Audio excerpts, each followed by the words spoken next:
This is a video response to Don't Be Evil, Oh Really Google by the Blonde in the Belly of the Beast. Now, I don't watch her videos that often. I do occasionally. She's got some interesting things, and she's all concerned and sort of makes the recommendation that maybe we ought to regulate Google. Now, I have a very different perspective because I've been on the internet before it was the internet. I was on the ARPANET. I was on the ARPANET before the ARPANET split to the ARPANET and the MILNET. And then I was actually on both ARPA and MILNET at one time. And then they renamed the ARPANET the Internet. And I remember the political infighting that went on whether they should let companies on the internet. What do you mean? There was a philosophical debate about should they allow companies on the internet and should they allow the .com domain, because up to that point in time there was edu and mil and gov and a couple of other obscure ones domains, and com wasn't one of the original domains, and they finally decided, okay, we'll let companies on the internet. Now, back at the early days of the internet, one of the big search engines was Alta Vista. Came out really early and could search, and they built up this search engine and things like that, and they were well entrenched and well established long before Google came along. And you had Yahoo and a couple of others, but it was the Alta Vista was one of the big ones. And the reason that Google won the war, won the mindset, was the PageRank algorithm. That was the true intellectual property of Google. They produced an algorithm that would produce results based upon the question, or what was asked of Google, what you were searching for. Now you go, how did Alta Vista do it? Well, I can't speak explicitly, but I know it was based upon ad revenue. Now, one of the companies that I can speak in detail about, who spent millions trying to build the ultimate search engine, was Thomas Publishing. It's been a long time ago, so I'm sure I can talk about it. Thomas Publishing owns the Thomas Register and the American Export Register and things like that. They are databases of manufacturers. So if you wanted to find a company that could manufacture a particular kind of part out of a particular kind of material, this is where you would go to search. This goes back to the big print books. You'd build them up, and big companies that were manufacturers, and they would need some minor assembly, and they would see if they could buy it off the shelf for certain kinds of bolts with certain tensile strengths or whatever. If you were looking for those types of things, you would go to one of Thomas Publishing's publications, and you would search through it. Well, they came up. I was involved with a company doing some consulting for Thomas Publishing, and we got wrapped up in a bunch of the meetings trying to figure out how they ranked things on their search results. I actually brought up a bid to create a website for them, or to create a consolidated database, and actually wrote up a bid for another competitor and actually won that one and did some coding. So I know a little bit about their databases, or how they were many years ago. So the algorithm that Thomas Publishing came up with for ranking things, there were 14 criteria, if I remember correctly. And number 14 was basically how appropriate was the answer for what was asked. The first one, the 13 other criteria, were basically variations on asking the question was, how much money had this company spent with Thomas Publishing? So if company A spent $1 million in advertising and company B spent $1.1 million in advertising, and somebody put in a request for bolts of a particular kind of steel, company B would come out on top above company A, even if company B didn't even do that, because they spent more money in advertising. And they had this complicated algorithm that would intermix real results with the advertiser results, so you didn't know and you had to keep clicking through. So that was how Thomas Publishing created their website, which was an absolute disaster and failed. Because about that time, Google was starting to really come on into play, because Alta Vista did the same thing. It ranked all these advertisers intermixed with the results, and you couldn't tell the difference. And the order that things were listed was based upon how much revenue they had given Alta Vista or whatever, rather than how appropriate it was for the answer. Well, we look at what Google is doing now. Google is perverting their intellectual property. Their key intellectual property was that they came up with an algorithm that gave you good answers to your search. And now they're changing that. They're removing things from being indexed. They're rearranging the results. We're seeing that you're seeing that with YouTube, where they're removing things from the search results and so on. So what this is Google is taking their true intellectual property, which was a brilliant piece of work, and they're perverting it. They're falling into the same trap that Alta Vista and all the other search engines fell into, because they wanted to make more money. That's how they made it. Was their advertisers. The more you advertised, the better ranking you got. And you're starting to see that with Google. You're starting to see Google slide in things, rearrange things, and they're perverting their true intellectual property. Now, for those of us who know a little bit about this, I've always known that Google doesn't index everything. Yeah, you go, oh, what do you mean? Now, Google has never indexed everything. For those with any history background, you know that the Manhattan Project was done in the 1940s. That's what ended the World War II, was the dropping of the bombs on Hiroshima and Nagasaki.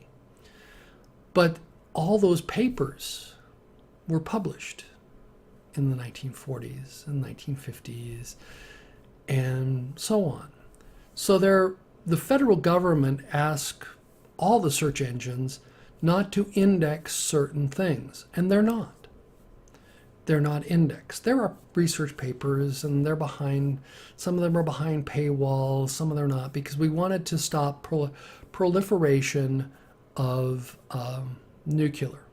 Well, also, a lot of other things got hidden in those requests from the government, and things they've always had the ability to not index certain things or to remove from the index certain things.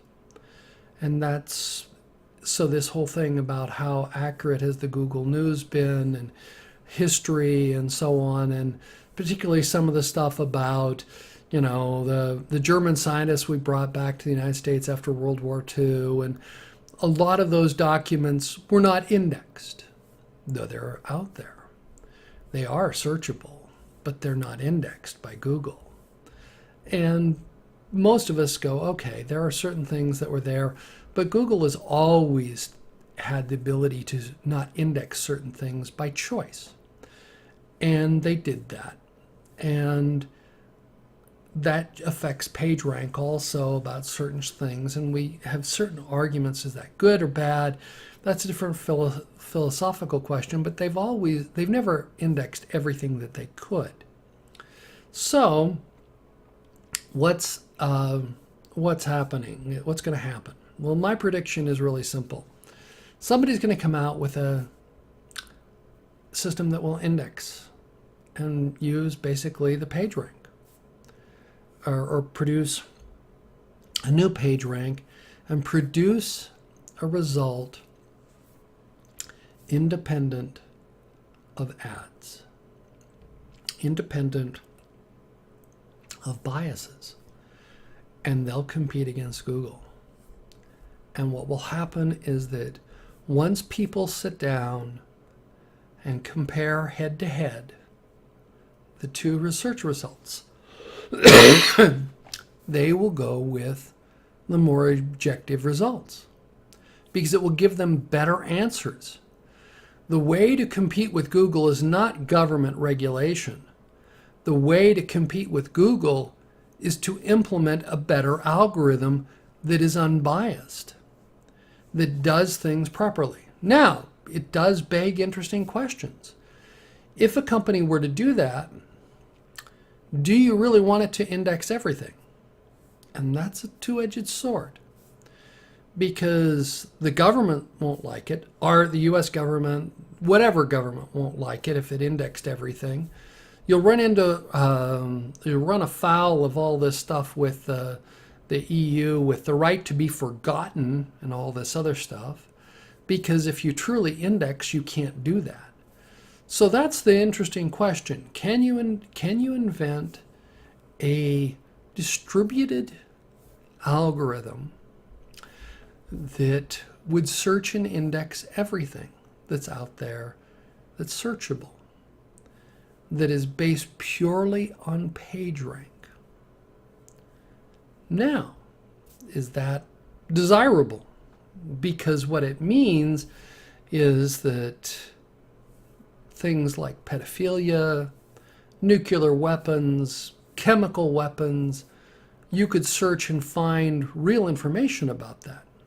You could also find things about war criminals. You could find things about